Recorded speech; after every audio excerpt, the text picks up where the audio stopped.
يا مساء الفل. تعالوا بينا نعمل طاجن الخضار العسل دهوت من غير لا لحمة ولا فراخ.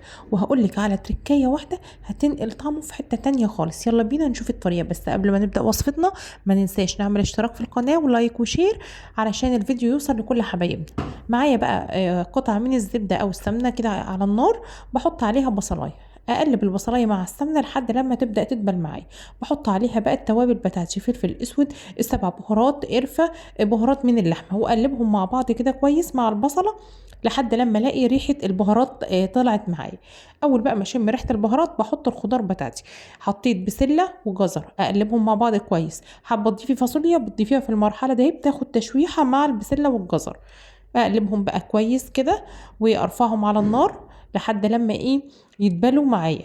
اول ما الاقي الخضار بتاعي دبل معايا كده، بضيف له كوبايه من الشوربه او الميه لو الشوربه مش متاحه، لحد ما يبقى نص سوا كده. بيبقى باخده سوتيه كده بيديله طعم حلو قوي. وبعدين بعد بقى ما يبدأ يتشرب الشوربة بتاعتي بضيف مكعبات من البطاطس، وهنا كمان ممكن اضيف كوسة لو انا حابة. بقطع بقى فلفلاية خضرا رفيع قوي كده واقلبها مع البطاطس والبسلة والجزر مع بعض. بكون بقى معايا بصلاية مبشورة او مضروبة في العلبة، بس يكون مضروبة ناعم قوي. بحط عليها نفس التوابل اللي انا حطيتها في الاول على البصل، ادعكها مع بعض كويس لحد ما ريحة البصلة بالتوابل تبدأ تطلع معايا.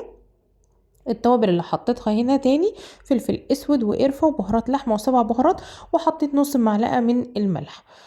كده كده انا بظبط الملح بتاع الطاجن بتاعي. ادعكها بقى مع بعض كويس وبعدين اضيفها على الخضار بتاعي. مش برفعها على النار ولا حاجة، انا حطاها هنا كده على البارد. واقلب بقى الخضار، بتلاقي ريحتها تحفة جدا.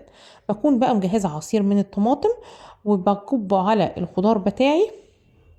وابدا ان انا في المرحله ده ممكن ان انا احطه في الطاجن يستوي بقى في الفرن، او ان انا اسويه على البوتاجاز وادخله بس في الاخر ياخد شويه من الجوايه.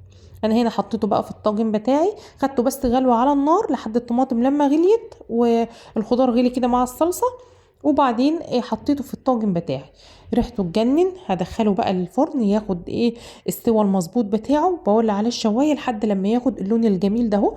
عايزه اقول لكم احلى طاجن طاجن خضار ممكن تاكليه مع شويه رز معمر بقى، يا سلام. رز المعمر بتاعنا كده لا يعلى عليه. وشايفين طبقه كده القشطه عامله ازاي، ولا حاطين بقى زبادي ولا اي حاجه خالص. هنزل لكم طريقته في وصفه لوحدها.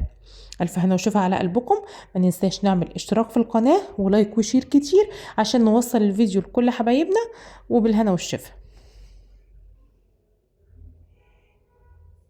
رز خطير جدا جدا مع الخضار، في حتة تانية لوحده، ما بتحتاجيش جنبه بقى لا لحمة ولا فراخ. وبالهنا والشفا حبايبي.